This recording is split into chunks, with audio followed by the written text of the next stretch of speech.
வணக்கம், welcome to Sundari's kitchen. நம்ம 2 விதமான ராகி கஞ்சி செய்யலாம். முதல்ல இனிப்பு சேர்த்து நாட்டு சர்க்கரை சேர்த்து செய்யலாம். அடுத்து பூண்டு தட்டி போட்டு செய்யலாம். இப்போ நம்ம முதல்ல நாட்டு சர்க்கரை சேர்த்து செய்கிறதுக்கு நம்ம ஆரம்பிப்போம். அதுக்கு 200 ml தண்ணி எடுத்து, இப்போ தண்ணி கொதிக்க ஆரம்பிச்சிருச்சு. இப்போ நம்ம 1 டேபிள் ஸ்பூன் ராகி மாவை எடுத்து கொஞ்சம் தண்ணியில் கலந்து, ஏன்னா ஸ்ட்ரைட்டாக போட்டால் கட்டி ஆகிடும், அதனால் கலந்துட்டு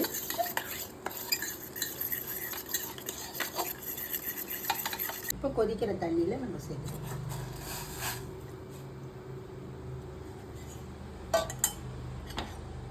அடுப்பு கொஞ்சம் சிம்மில் வச்சுக்கணும், இல்லாட்டி கட்டி தட்டிடும்.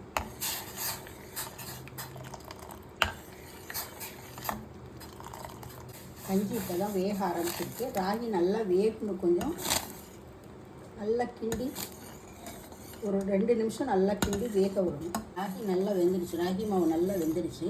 இப்போ சுவைக்காக நம்ம 2 டேபிள் ஸ்பூன் நாட்டு சர்க்கரை சேர்த்துக்கிறோம். அவங்க சுவைக்கு ஏற்ப சர்க்கரை கூட்டிக்கலாம், குறைச்சிக்கலாம். அது சர்க்கரை நல்லா கரைஞ்சதுக்கப்புறம் நம்ம பால் சேர்த்துக்கலாம். பாலும் அவங்களுடைய சுவைக்கு தகுந்த மாதிரி சேர்த்துக்கணும். சில பேர் பால் பிடிக்காமல் இருக்கலாம், அதனால் பால் சாதுங்க. தேங்காய் பால் வேணாம், நார்மல் பசும்பால் கிடைச்சா சேர்த்துக்கலாம், இல்லாட்டி பாக்கெட் பால் சேர்த்துக்கலாம். சர்க்கரை நல்லா கரைஞ்சிடுச்சு. நான் இப்போ ஒரு 1/4 டம்ளர் பால் சேர்த்துக்கிறேன். பால் சேர்த்து நல்லா கிளறிட்டு 1 நிமிஷத்தில் இறக்கிடலாம். அப்புறம் நேரம் ஆக ஆக கொஞ்சம் கெட்டியாகிடும், அதனால் சீக்கிரமே இறக்கிடலாம். இதோட கஞ்சி நல்லா கொதிக்க, இது பால் சேர்த்துக்கப்புறம் ரொம்ப நேரம் கொதிக்க விட வேணாம். ஒரு கொதி வந்தோடனே இறக்கி வச்சு ஆறுனதுக்கப்புறம் நம்ம செய்யலாம். இப்போ ராகி இனிப்பு கஞ்சி ரெடி ஆயிடுச்சு. இப்போ ராகியில் பூண்டு கஞ்சி வைக்கலாம். ராகி மாவை எடுத்துக்குவேன். ஃபஸ்ட்டு அதே 200 ml தண்ணியை விட்டு கொதிக்கட்டும்.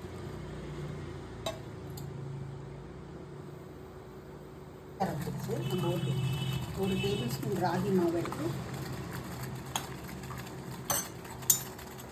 கொஞ்சமாக தண்ணி விட்டு கரைச்சி அதில் சேர்த்துக்கலாம்.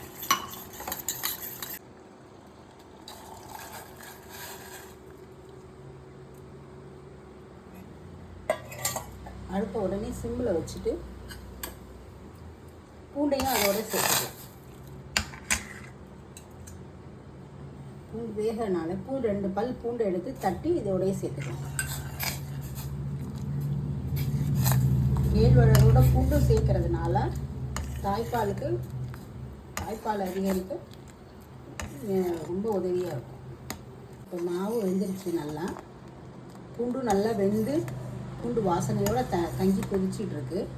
இப்போ நம்ம தேவையான அளவு உப்பு சேர்த்துக்கலாம்.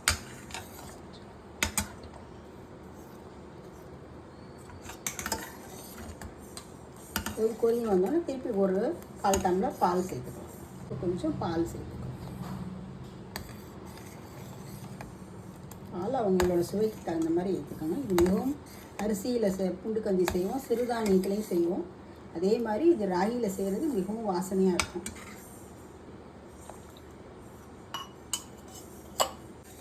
கொதிச்சிருச்சு நல்லா பாலோடு சேர்ந்து. இப்போ நம்ம இறக்கிடலாம். இப்போ ராகி பூண்டு கஞ்சியை நம்ம எடுத்து ஊற்றிடலாம்.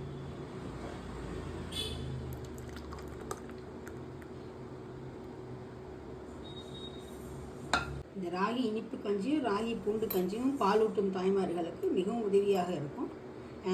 இதை செஞ்சு பார்த்து பயன்பெறுவீங்கன்னு நம்புகிறேன். தேங்க்யூ.